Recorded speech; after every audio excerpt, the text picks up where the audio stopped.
The One and Only Bob, page 82. This chapter is called Forgiveness.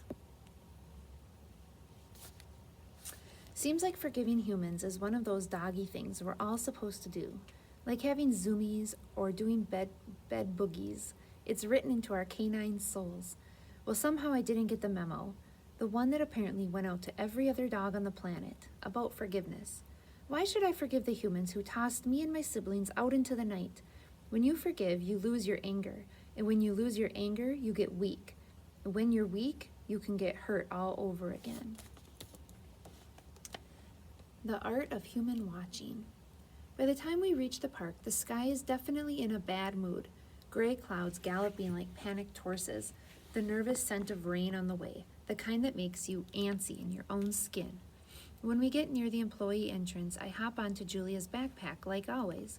We enter through the special gate where George shows his ID, checks in, and says hi to the staff.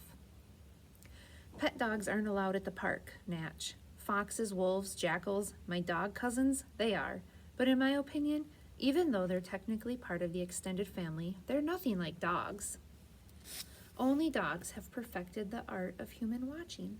The smartest thing we ever did was figure out how important the human gaze is. So often, we follow our owner's eyes. We're rewarded with something amazing. A smelly sock, a glazed donut that's fallen on a smelly sock. We follow every blink, every sidelong glance. We see it, whatever it is, before humans do. We understand before they do. And if there's a glazed donut involved, we eat it before they do. Puppy eyes. It's mid-morning, still pretty early. There aren't many visitors around yet. We've got a meeting in 20, George tells a couple workers, Hank and Sonia, who groan. Just a quick one, going over contingency plans one last time in case there's any flooding. During the last hurricane, a small part of the park flooded, mostly near Reptileville. George helped move cages. He came home smelling like cottonmouths and copperheads. It was all I could do not to barf. Weather Service just issued a tornado watch, Hank says. I thought we were having a hurricane, Julia says. We are, Gus, but sometimes tornadoes are spawned during hurricanes, George explains. Julia frowns. But watch means maybe, not for sure, right? Yeah, but I want you to head home, George says, just in case.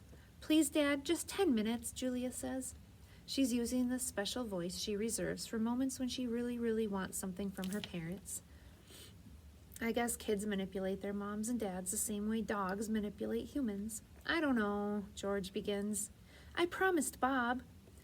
I figure that's my cue to pop my head out and look adorable. So I do. Hey, Bob, says Hank. Sonia reaches over and scratches my ears. I'm pretty popular around the park.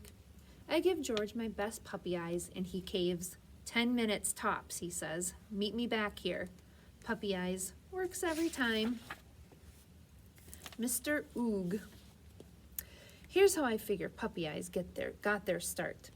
Cave humans were sitting around a fire wearing mammoth fur and grunting about how there was nothing on TV because TV hadn't been invented yet. And some wily wolf thought, whoa, they've got leftover mammoth meat. And he probably whimpered and cowered and did a tummy display and looked pathetic enough that Mr. Oog finally tossed him a bone. And soon enough, a few zillion years later, voila, man's best friend. After all that time, there's a thing. Like a magnetic attraction between dogs and humans. We've studied them for so long that we can read every twitch and sigh. Suppose it was easier than chasing down mammoths. And I get it, I do. The behind-the-ear scratch, the food in a fancy bowl, the bed by a fireplace. Gotta admit that Julia's pretty fun to hang out with. And I'm grateful, really I am, that her family took me in. Still, I don't need them.